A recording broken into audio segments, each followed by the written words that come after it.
நாடாளுமன்ற தேர்தலில் தேசிய ஜனநாயக கூட்டணி வெற்றி பெற்று பெரும்பான்மை பலத்துடன் மீண்டும் ஆட்சி அமைத்துள்ளது.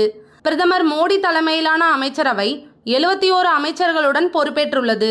பிரதமர் மோடியுடன் தற்போதைய பாஜக தேசிய தலைவரான ஜே.பி. நட்டாவும் மத்திய கேபினட் அமைச்சராகவும் பொறுப்பேற்றதால் அவர் வகித்த பாஜக தேசிய தலைவர் பதவிக்கு புதியவரை நியமிப்பதற்கான ஏற்பாடுகள் நடைபெற்று வருகின்றன. கடந்த 2019ஆம் ஆண்டு முதல் பாஜகவின் தேசிய தலைவராக பதவி வகித்து வரும் ஜே.பி. நட்டாவின் பதவிக்காலம் இம்மாதத்துடன் நிறைவடைகிறது. பாஜக கட்சி விதிப்படி கட்சி தலைவரின் பதவிக்காலம் 3 ஆண்டுகளாகும். கடந்த ஆண்டு ஜனவரி மாதம் ஜே.பி. நட்டாவின் பதவிக்காலம் முடிந்த நிலையில் மக்களவை தேர்தலையொட்டி மேலும் ஓராண்டுக்கு பதவிக்காலம் நீட்டிக்கப்பட்டது. இதையடுத்து பாஜகவின் புதிய தேசிய தலைவராக மத்திய பிரதேச முன்னாள் முதல்வர் சிவராஜ் சிங் சவுகான் தேர்வு செய்யப்பட உள்ளதாக தகவல்கள் வெளியான நிலையில் அவரும் கேபினட் அமைச்சராக பொறுப்பேற்றுள்ளார். RSS சார்பாக ஹரியானா முன்னாள் முதல்வர் மனோகர்லால் கட்டார் பெயரும் பாஜக தேசிய தலைவர் பதவிக்கான பட்டியலில் இருந்தது. அவரும் மத்திய கேபினட் அமைச்சர் ஆகிவிட்டதால் புதிய தலைவரை தேர்வு செய்யும் பணிகள் தொடங்கியுள்ளது.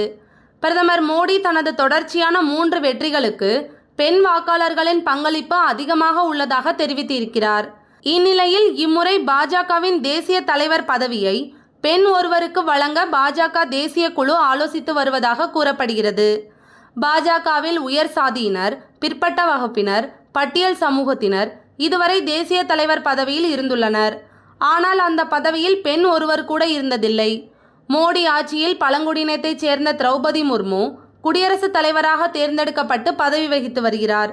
இதே மோடி ஆட்சியில் பாஜகவின் தேசிய தலைவராக பெண் ஒருவரையும் தேர்ந்தெடுப்பதற்கான வாய்ப்புகள் இருப்பதாக கூறப்படுகிறது. இதற்கான பட்டியலில் முன்னாள் மக்களவை சபாநாயகர் சுமித்ரா மகாஜன், முன்னாள் தெலுங்கானா ஆளுநர் டாக்டர் தமிழிசை சவுந்தரராஜன், முன்னாள் ராஜஸ்தான் முதல்வர் வசுந்தரா ராஜே சிந்தியா ஆகியோர் பெயர்கள் பரிசீலனையில் இருப்பதாக தகவல் வெளியாகியுள்ளது. இந்த மூவரில் தமிழகத்தை சேர்ந்த டாக்டர் தமிழிசை சவுந்தரராஜனுக்கு பாஜக தேசிய தலைவராகும் வாய்ப்புகள் அதிகமாக உள்ளது என்று பேசப்படுகிறது. தமிழிசையை தேர்வு செய்வதன் மூலம் பெண்களுக்கு முக்கியத்துவம், தென்னிந்தியர்களுக்கு முக்கியத்துவம், பிற்பட்ட சமூகத்துக்கு முக்கியத்துவம் அளிக்கப்பட்டுள்ளது என்று பாராட்டுவதற்கு வாய்ப்புகள் உள்ளன. 2026இல் தமிழக சட்டப்பேரவை தேர்தலை தேசிய ஜனநாயக கூட்டணி தமிழக பாஜக தலைவர் அண்ணாமலை தலைமையில் சந்திக்க உள்ளது. அந்த நேரத்தில் தமிழிசை சவுந்தரராஜன் பாஜக தேசிய தலைவராக இருந்தால் தமிழ்நாட்டில் பாஜகவின் வளர்ச்சி பிரம்மாண்டமாக இருக்கும் எனவும் கருதப்படுகிறது. அண்மையில் ஆந்திர முதல்வர் சந்திரபாபு நாயுடுவின் பதவியேற்பு விழாவில் மத்திய உள்துறை அமைச்சர் அமித்ஷா தமிழிசை சவுந்தரராஜனை அழைத்து அவரை நோக்கி விரலை நீட்டி கடுமையாக பேசிய வீடியோ வெளியாகி சமூக வலைதளங்களில் வைரலானது. சந்திரபாபு நாயுடு பதவியேற்பு விழா மேடையில் தமிழிசையை அமித்ஷா கண்டித்த விவகாரத்தில் விருதுநகர் காங்கிரஸ் எம்பி மாணிக்கம் தாகூர் கண்டனம் தெரிவித்துள்ளார். இது பெண்களுக்கு எதிரான அமித்ஷாவின் மனநிலையை வெளிப்படுத்துகிறது. அமித்ஷா பெண்களை மதிப்பதில்லை, மாறாக அவர்களை அவமதிக்கிறார். OBC பெண்களுக்கு அவமரியாதை செய்வதில் பாஜகவின் உண்மையான நோக்கம் தெளிவாக தெரிகிறது என்று மாணிக்கம் தாகூர் கூறியுள்ளார். தமிழக பாஜக தலைவர் அண்ணாமலையை தமிழிசை சவுந்தரராஜன் விமர்சித்ததால் தமிழிசையை அமித்ஷா கண்டித்தார் என்ற செய்திகள் பரவின.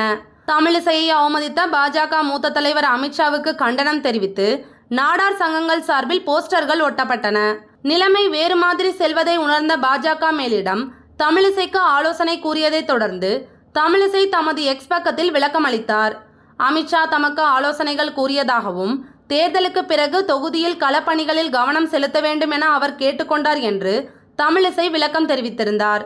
இதன் தொடர்ச்சியாக தமிழக பாஜக தலைவர் அண்ணாமலை சென்னை சாலிகிராமத்தில் உள்ள தமிழிசை வீட்டுக்கு சென்று அவருக்கு பூங்கொத்து வழங்கி பேசினார். இதையடுத்து தமிழிசை அண்ணாமலை மோதலுக்கு முற்றுப்புள்ளி வைக்கப்பட்டது குறிப்பிடத்தக்கது. தமிழிசை அண்ணாமலை மோதல் பூதாகரமாக வெடிக்கும் என்று பலர் எதிர்பார்த்த நிலையில் பாஜக மேலிடம் இந்த விவகாரத்தில் தலையிட்டு சுமூக தீர்வை உருவாக்கியது.